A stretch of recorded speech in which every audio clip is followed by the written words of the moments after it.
அத்தனை ஊடகங்களும் பத்திரிகைகளும் மனசாட்சியுள்ள மனிதர்கள் அத்தனை பேரும் எண்ணி பார்க்க வேண்டியது. 16 ஆண்டு காலம் மத்தியிலே ஆட்சி அதிகாரத்தில் இருந்தது திமுக. இந்த 16 ஆண்டு காலம் ஆட்சி அதிகாரத்தில் இருக்கின்ற பொழுது அப்பொழுது திமுக இந்த மாநில சுயாட்சியை சட்டத்தை கொண்டு வந்து நிறைவேற்றப்பட்டிருந்தால் இந்த பிரச்சனை எழுந்திருக்காது. ஆட்சி அதிகாரத்தில் இருக்கும் போதெல்லாம் இதை கொண்டாடல. ஆட்சி அதிகாரத்தில் இல்லாத போது வேறொரு மீது பழி சுமத்துவதற்காக நேற்றைய தினம் இந்த 110 விதிகளை மாநில சுயாட்சி பற்றி இன்றைக்கு வெளியிட்டிருக்கார். நல்லா சிந்திச்சு பாருங்க. 2006 2011 மாநிலத்திலையும் இவருடைய ஆட்சி, மத்தியிலையும் திமுக அங்கம் வைக்கின்ற காங்கிரஸ் கூட்டாட்சி.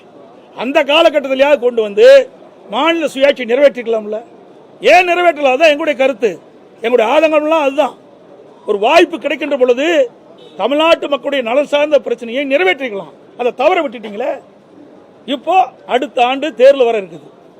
அந்த தேர்தல் வருவதற்கு இன்றைக்கே நாடகத்தை ஆரம்பிச்சிட்டார். திராவிட முன்னேற்ற கழக அரசு மீது மக்கள் கொந்தளிப்போடு இருக்கிறாங்க, மிகப்பெரிய வெறுப்போடு இருக்கிறாங்க. திராவிட முன்னேற்ற கழக ஆட்சி அகற்ற வேண்டும். 2026 சட்டமன்ற தேர்தலில் வாக்காளர் பெருமக்கள் எதிர்நோக்கி கொண்டிருக்கிறாங்க. அதை மடைமாற்றுவதற்காக, அதை திசை திருப்புவதற்காக இன்றைக்கு மாநில சுயாட்சி என்ற ஒரு நாடகத்தை நேற்றைய தினம் அரங்கேற்றிருக்கிறார். உண்மையிலேயே இவருக்கு மனசாட்சி இருந்தா மத்தியில் ஆட்சி அதிகாரம் இருக்கும் போது ஏன் நீங்க நிறைவேற்றல? ரகுபதி நேற்று பேசுறார் அக்கறையிலின்னு. நீ மத்திய மந்திரியா இருந்தீங்களா? ரகுபதி அவர்களே, மத்திய மந்திரியா இருந்தீங்களா? வேட்டி மாற்றி கட்டிட்டு போனாலும் பரவாயில்ல, அதை பற்றி நாங்கள் கவலைப்படலை. என்ன, நீ எந்த கட்சிக்கு வேணாலும் போ.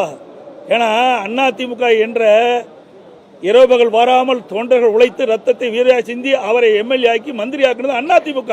இந்த நாட்டிற்கு அடையாளம் காட்டப்பட்டது, ரகுபதி அவர்களுக்கு அடையாளம் காட்டப்பட்டது அதிமுக. அதிமுக தான் கட்சி தான். அன்றைய இதெல்லாம் பெரும்பான்மையான சட்டமன்ற உறுப்பினரோடு அமைச்சரை அமைக்கப்பட்டு அதில் இடம்பெற்றவர் திரு ரகுபதி அவர்கள். அதையெல்லாம் மறந்து தன்னுடைய சுய லாபத்திற்காக அடிமையா போய் அடிமை வேலை செஞ்சுட்டு இருக்காரு. ஏன் நீ மந்திரியா இருக்கும்போது செய்யப்படாயா? மாநில சுயாட்சி உங்களுக்கு தெரியலையா? இப்பதான் அதிமுக அக்கறை இல்லையா?